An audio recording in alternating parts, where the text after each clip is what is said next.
Tô de volta com o Acontece nesta segunda-feira, dia 7, mês de março, mês de conscientização da endometriose. E a gente vai falar sobre esse assunto no programa hoje, viu? Trazer aqui algumas das principais informações a respeito dessa doença. E você, mulher que está acompanhando o programa, pode mandar sua dúvida, sua pergunta pelo nosso WhatsApp 992225124.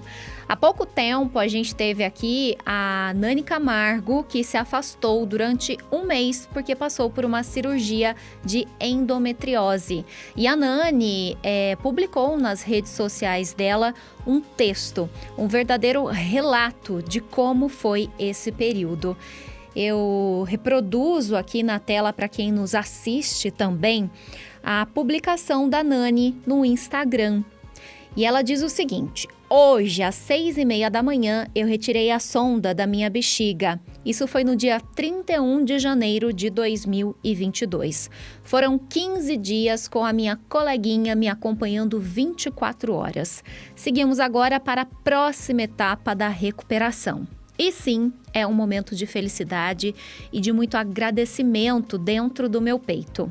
Em 2020, eu tive um diagnóstico de uma doença chamada endometriose, em estágio profundo, com encaminhamento médico para cirurgia. A pandemia, infelizmente, impediu que o procedimento fosse realizado tão logo. E após quase 2 anos de espera, entrei no centro cirúrgico no último dia 17. Doutores João Luiz Aros, ginecologista, e Fábio Francischi, urologista, foram os responsáveis pelo procedimento, que rendeu 3 dias de internação, 4 pequenos cortes na barriga, inúmeros remédios e a sonda. E aí a Nani traz aqui o relato. Foi dureza, mas está passando. Só tenho a agradecer a Deus, a minha família, aos médicos, enfermeiros e aos meus amigos, pois já já a vida volta ao normal. E voltou, como vocês sabem, né? A Nani tá de volta já faz algum tempo. E aí ela diz o seguinte: quanto à doença, é importante dizer que a endometriose pode ser silenciosa, como foi a minha. Se eu tivesse me atentado às infecções urinárias que geralmente apareciam no período menstrual, sim, esse foi o meu único sintoma, talvez já tivesse tratado e operado antes. Talvez o longo período tomando anticoncepcional, peso que mulheres têm que carregar, maquiou o aparecimento dos sintomas. E talvez eu tenha negligenciado minha saúde por situações da vida. Esse é o relato da Nani que eu trago no programa de hoje e ela traz aí nesse texto. Por isso, mulheres, se cuidem, não ignorem alterações nos seus corpos. No meu caso, não era só uma infecçãozinha urinária. De acordo com a Organização Mundial da Saúde, 7 milhões de mulheres sofrem com essa doença inflamatória nos seus corpos. Então, gente, muita atenção. Essa é uma doença inflamatória e crônica no Brasil. No mundo, são 180 milhões. É bem sofrido, dependendo do órgão que atinge. Sangramentos, cólicas insuportáveis, enfim. Esse é o relato da Nani Camargo que eu trago aqui no Educador Acontece dessa tarde, até para a gente contextualizar um pouco mais a entrevista que eu vou ter agora com a doutora Renata Reigota.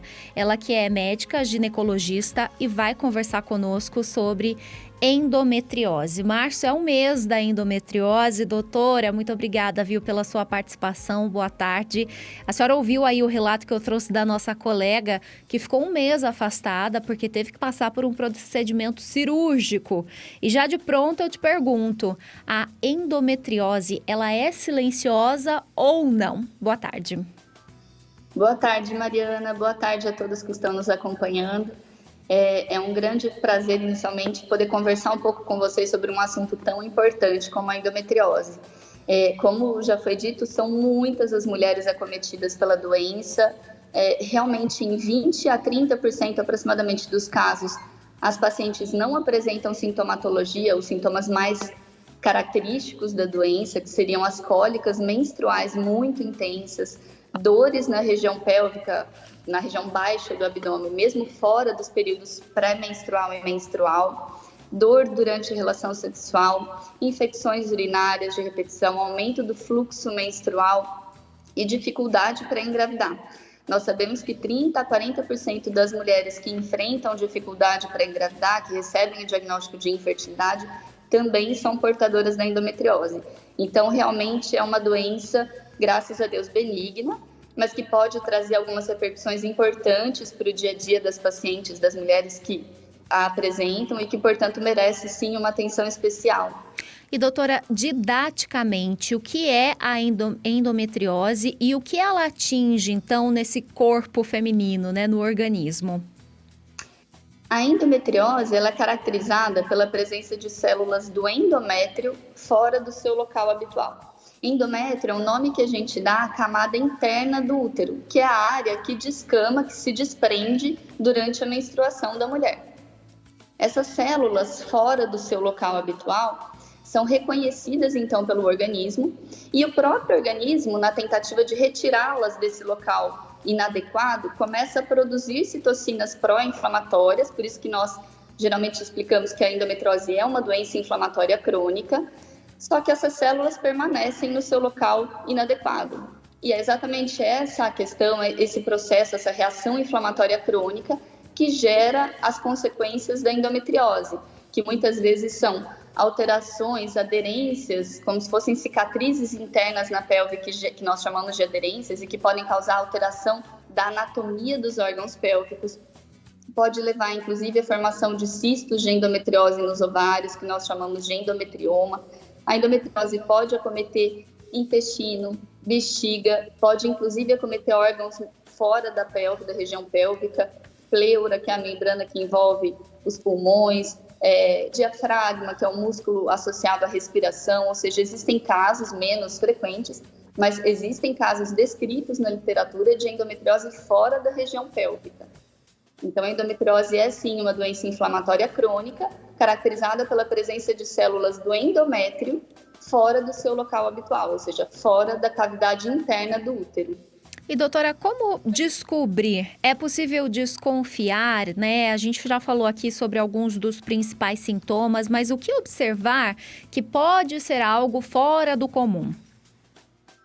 Os sintomas, as características clínicas mais frequentemente associadas à endometriose são realmente dores pélvicas muito intensas, mesmo fora do período menstrual, do período pré-menstrual, infecções urinárias de repetição, dor durante relação sexual, aumento do fluxo menstrual, pacientes que têm um fluxo menstrual muito abundante, infertilidade, dificuldade para engravidar, mas como nós sabemos, existem mulheres, existe uma parcela considerável de mulheres portadoras de endometriose que não apresentam a sintomatologia mais característica da doença.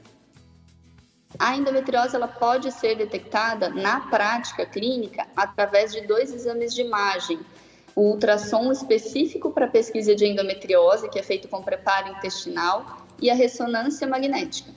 O padrão ouro para diagnóstico, para detecção de focos de endometriose na pelve, segue sendo a cirurgia de videolaparoscopia, que é uma cirurgia, um procedimento cirúrgico em que a gente consegue visualizar a cavidade uterina e detectar se existem ou não focos de endometriose. Mas atualmente, já há alguns anos, na prática clínica, esses 2 exames de imagem que eu citei, a ressonância pélvica e o ultrassom específico para a pesquisa de endometriose, conseguem fazer o diagnóstico de forma bastante precisa, de forma bastante fidedigna, sem que nós precisemos submeter as pacientes a um procedimento cirúrgico. Doutora, está chegando aqui dúvida da nossa audiência que está participando conosco pelo WhatsApp e a Cláudia está perguntando se tem alguma idade, a partir de qual idade que essas mulheres devem ficar atentas. Porque, por exemplo, doutora, a gente fala sobre o exame da mamografia, por exemplo, a partir dos 40 anos já seria uma idade recomendada. A endometriose, é possível fazer um acompanhamento? Tem uma faixa de idade em que a incidência pode ser maior? Nós sabemos atualmente que a endometriose pode, inclusive, acometer adolescentes. Então, algum tempo atrás, nós não tínhamos o costume de pensar na hipótese diagnóstica e, consequentemente, nós não tínhamos o hábito de investigar a endometriose em adolescentes. Já há alguns anos, a endometriose vem sendo, sim, investigada em meninas que apresentam, desde a adolescência, cólicas menstruais bastante intensas, sintomas mais característicos da doença, ou dor pélvica fora dos períodos pré-menstrual e menstrual, que são sintomas mais característicos, mesmo mais frequentes na prática clínica. Então, nós sabemos que a endometriose pode, sim, surgir em idades mais precoces do que antigamente, alguns anos atrás, ela costumava começar a ser investigada.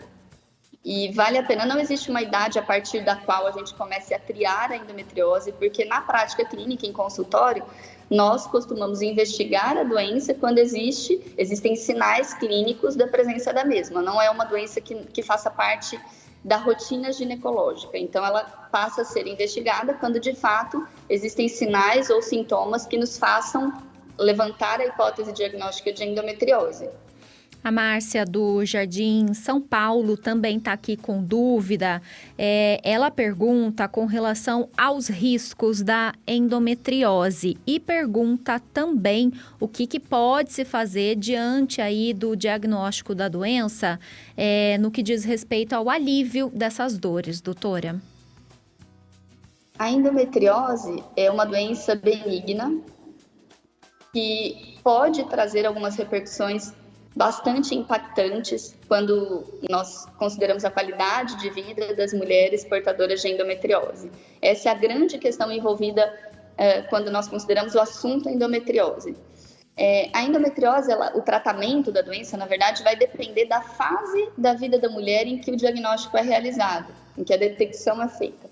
Então, quando a paciente recebe o diagnóstico de endometriose, no momento em que ela deseja engravidar, é importantíssimo que o ginecologista permaneça bastante atento à evolução clínica da paciente, porque nós sabemos que a endometriose pode gerar uma perda mais precoce, mais rápida de reserva ovariana e de qualidade dos óvulos, dificultando então a gravidez. Por isso que nós nos preocupamos bastante com os pacientes que desejam engravidar e recebem o diagnóstico de endometriose. É importante que o ginecologista esteja atento. E nesse caso, a conduta é direcionada então ao desejo gestacional. Por outro lado, quando a paciente recebe o diagnóstico de endometriose no momento da vida em que ela não planeja engravidar, o tratamento é voltado exatamente ao alívio dos sintomas e dos sinais que ela refere ao ginecologista e voltado também à necessidade, à intenção de controle da evolução da doença. Nesse sentido, nós costumamos realmente usar a tática, a estratégia terapêutica da qual nós geralmente lançamos mão com mais frequência, é o uso de métodos hormonais. Então, o anticoncepcional oral é bastante utilizado, o DIU com levonorgestrel, o DIU medicado com progesterona também é uma estratégia terapêutica bastante utilizada na prática, além de medicamentos direcionados ao tratamento da endometriose. Medicamentos também hormonais. Na prática clínica, com o uso dessas estratégias terapêuticas, desses tipos de tratamento, os sintomas da doença normalmente são muito bem controlados. Então, as respostas tendem a ser bastante positivas quando se faz o diagnóstico e quando se inicia o tratamento da forma adequada e no momento